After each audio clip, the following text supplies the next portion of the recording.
Mga kagali, welcome back. Kung malungkot ka, may problema ka, o iniwan ka ng jowa mo, huwag kang mag-alala. Problema mo na yun. Hindi kita maisasalba dyan. Pero matutulungan kitang magtimpla ng masarap na liempo. Tara, simulan na natin. Garlic chop, kalati lang, pwede na. Kalamansi, 5 pieces. Kukunin natin yung juice niyan, ano? Sukal, 3½ tablespoons. Simulan na natin to mga kagali. Ito ang ating protein, liempo. Siyempre, mamarinate muna natin to. Pero bago lahat, timplahan muna natin salt, pepper ang magkabilang side. Ayan.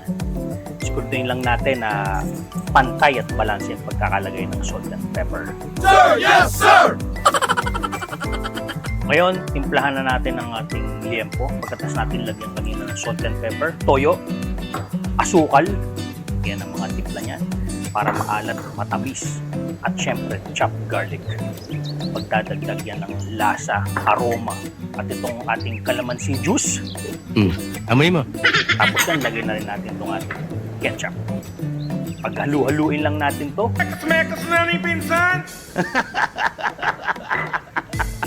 Pwede na natin itong timplahan gamit ang ating kamay. Halu-haluin lang natin lahat ng ingredients para kumapit na kumapit.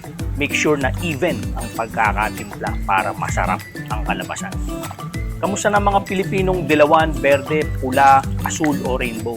Kahit ano pang kulay yan sa politika, dapat nagkakaisa kayo. Hindi yung may nagtutulakan, may nakakbay pa, tapos may naghahabulan pa sa hagdan sa Senado. Ginawa nyo ng WWE yung Senado. Give me a hell yeah! Mali-maleta na nga mga problema sa bansa natin. Yan na lang palagi nyo sa TV. Paulit-ulit na parang teleserye na ding inaabangan gabi-gabi. After nating haluin lahat ng ingredients, pwede na natin itong ilagay sa ziplock. Or kahit saan mga kagali, pwede sa mga container food pan, takpan nyo lang ng cling film. Ayan. Lahat ng mga liempo, ilagay na natin. Yeah, boy!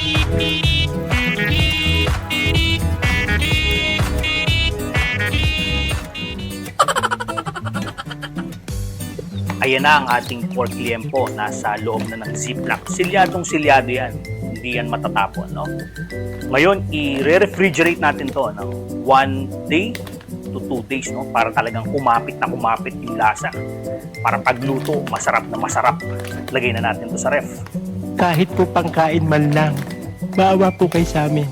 Hindi na po ako gagawa ng masama.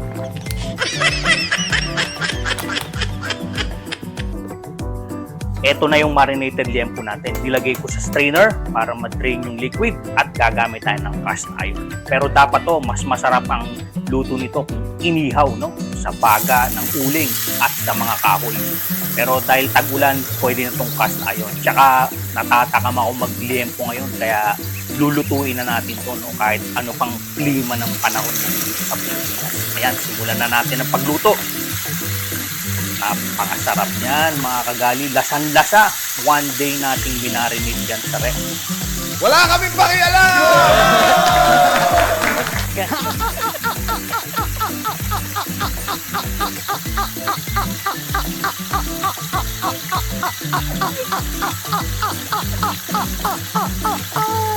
Gawin natin tong basting gamit tong mixture na pinang-marinate natin sa liempo. Napakabango na dito. Umaamoy, no? Dagdag amoy itong ginagawa natin pampahid ng mixture. Parang pag-ibig lang din yan, no? Lagi kang masaya, ganado kang kumain, kasabay ang mahal mo sa buhay. Yun lang, may heartbreak din yan, ha? Lalo na kung ikaw yung bumili at nagluto ng liempo, tapos wala kang naabutan at nakaing liempo. Napakasakit, Kuya Eddie. Kayo na ako mausap dito, ha? Nakakapikon to, hindi ko maintindihan eh, ha? Ha? Sasapakin ko yan.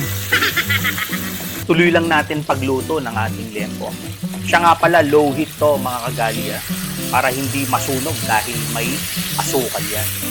Panghandaan mga ganitong tira, mga kagali. Pwede nyo din tong itimpla sa manok. Panalong-panalo to sa mga handaan, piyestahan at pulutan sa inuman na ang usapan ay nagsimula sa basketball pero napunta sa politika.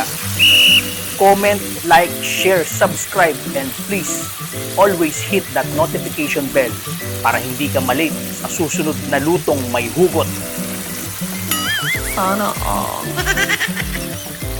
Iwain na natin to mga agali. Siya nga pala, kung hindi ka mahal ng syota mo, huwag mong isipin yun. Kain ka na lang ng masarap na liempo. Pareho namang nakakasakit ng puso to. Yun nga lang, ito yung nakakabar sa puso. Pero ito yung sakit na sulit at masarap.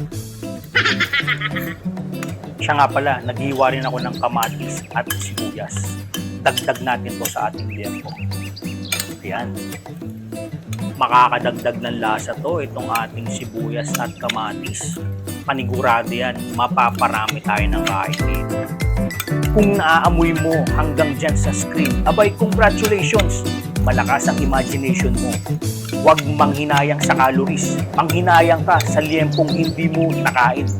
Hanggang sa susunod dito sa JC's Gali. Tandaan, magluto na masaya, haluan ng lambing at ihain ng buong pagmamahal.